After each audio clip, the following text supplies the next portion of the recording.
Ethan Carter I didn't know, but he knew who I was. When the police won't help you and the priests don't believe you, you call on Paul Prospero. You call on me.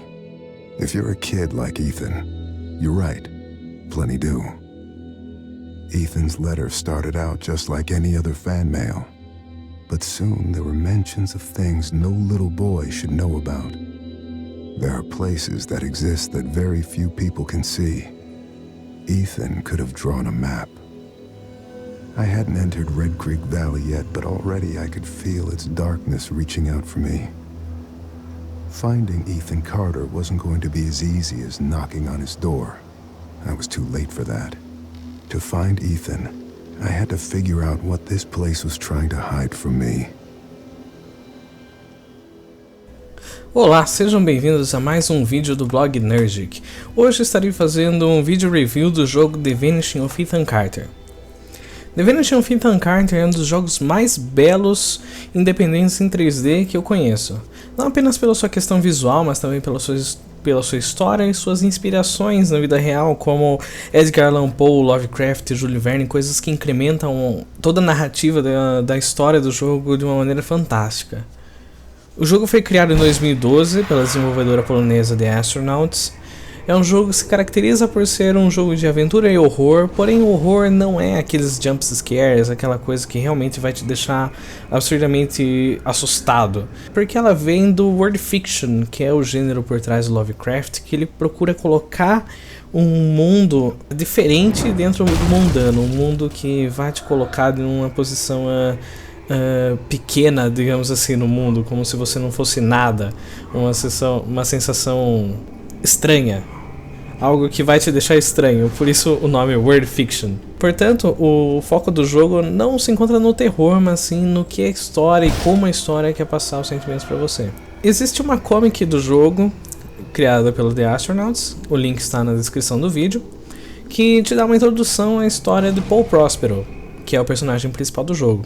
Paul Prospero, ele é um detetive sobrenatural, que usa seus poderes sobrenaturais para desvendar mistérios. E nessa comic, Paul Prospero ele recebe uma carta de Ethan Carter que diz estar em perigo. Eles mostram algumas coisas, alguns desenhos, algumas coisas que ele viu em Red Creek Valley, que é onde ele mora, com a família dele. E nessa carta dessa criança, ele percebe que Ethan Carter está em perigo e que ele deve ir ajudá-lo. E que provavelmente essa seria a última aventura de Paul Prospero. Portanto, Paul Prospero começa assim no jogo, tentando encontrar Ethan e descobrir o que está acontecendo com a família dele. O gameplay gira em torno do intelecto para compreender os cenários do jogo. Existem vários puzzles, onde você tem que usar seus poderes sobrenaturais para, por exemplo, interagir com algumas coisas, como você pode ver no vídeo, interagir com mortos, por exemplo, e tentar entender o que aconteceu antes da morte da personagem, como aí no começo, e assim entender o que aconteceu com a família Carter. Os puzzles vão te dando dicas de o que aconteceu antes do que está acontecendo durante o jogo, o que aconteceu antes, o que influenciou na vida de Ethan Carter, quem é Ethan Carter, como ele é, etc. Coisas que ele escreveu, Ethan Carter escreveu, porque ele é uma criança muito criativa, que gosta de ler várias coisas, como existe uma cena do jogo onde existem vários livros em cima de uma mesa que teoricamente seria onde ele estaria para fazer as coisas dele, para ele escrever o que ele gosta, ler livros como Lovecraft, Allan Poe, Jules Verne, coisas que estão ali espalhados por todo lugar que ele deveria estar. Os puzzles são simples. Alguns deles você consegue acertar até chutando, tipo, na brincadeira você consegue acertá-los. Portanto, você pode considerar que o jogo não é baseado no puzzle, mas na atmosfera dada pela história, no clima dado pelos cenários e a música, que é muito boa, e na humanidade dos personagens. O jogo possui um mundo aberto, porém ele tem uma linearidade que é difícil você ignorar. Ele tem um mundo aberto, vários locais onde você precisa passar para terminar o jogo. Só que há uma linearidade ali, você não vai conseguir escapar daquela linha de raciocínio que você vai pegar. O save é um ponto negativo nesse jogo, porque ele é feito automaticamente após concluir algum puzzle e enigma. Portanto, se você andou muito tempo no jogo e não fez um puzzle, você sair do jogo, você vai voltar lá atrás, meia hora antes. Então, é um pequeno problema no jogo. A questão visual do jogo não tem nem o que comentar. Ele foi feito na Unreal Engine, foi usado fotogrametria, ou seja, eles pegaram medidas reais de um local real, que é Boberstall Perry, alguma coisa assim, entendeu? Eu não sou polonês, mas tá por aí. É um local real onde eles usaram como base para fazer boa parte do cenário. Portanto, não tem nem o que discutir. O jogo, na questão visual, é muito bom. Ele é muito bom mesmo, usando tudo que a Unreal pode oferecer para você. A música, não tenho nem o que comentar, foi feita pelo grande compositor Nikolai Stroitsky, o mesmo que fez Dark Souls 2 e The Witcher 3. Ele consegue ligar os sentimentos com o clima e a história, tudo que está rolando ali no jogo de uma maneira fantástica. Ele consegue equilibrar o mistério e a tensão no jogo de maneira incrível. Você realmente fica tenso o suficiente, ainda assim com aquele mistério, putz, o que está acontecendo e como, meu Deus, o que aconteceu já, meu Deus, No trains have been through here for a long time. That was part of a pattern. Large pieces of this country were thrown away, doomed to become, and then remain, the worst versions of themselves. Beneath all that rot, dark things grow.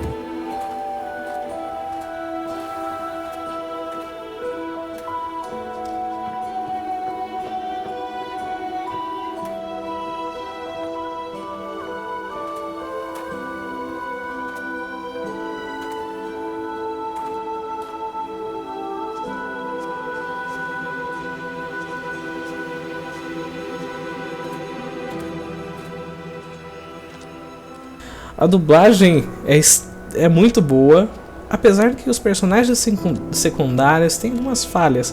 Porém, a dublagem de Ethan Carter e do Paul Prospero é muito boa. O Paul Prospero tem aquela voz confiante, calma. Parece que ele tá ali no meio do fim do mundo e consegue continuar calmo. Tipo, eu tenho ainda aquela missão pra completar. E te passa essa calma e fica um clima envolvente quando ele fala.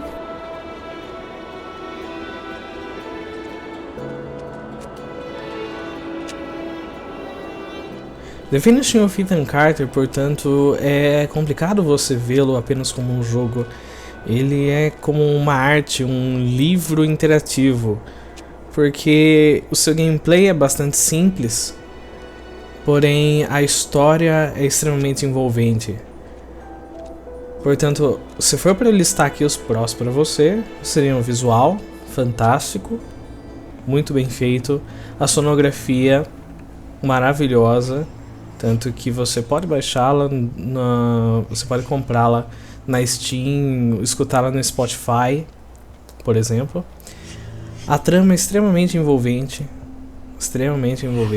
porém existem alguns contras. O preço do jogo está beirando os R$40 para um jogo que eu consegui completar em 4 horas de gameplay, numa sentada só.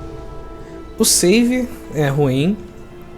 Para quem não tem tanto tempo assim para passar no jogo, é realmente ruim você ter que completar um puzzle para conseguir salvar e continuar. A jogabilidade é muito simples e praticamente não há rejogabilidade, a não ser que, sabendo o final, eu queira entender melhor o que aconteceu antes. Sabe, como rever um filme depois de saber o final, para tentar pegar aqueles pequenos detalhes que você não conseguiu pegar durante todo o percurso.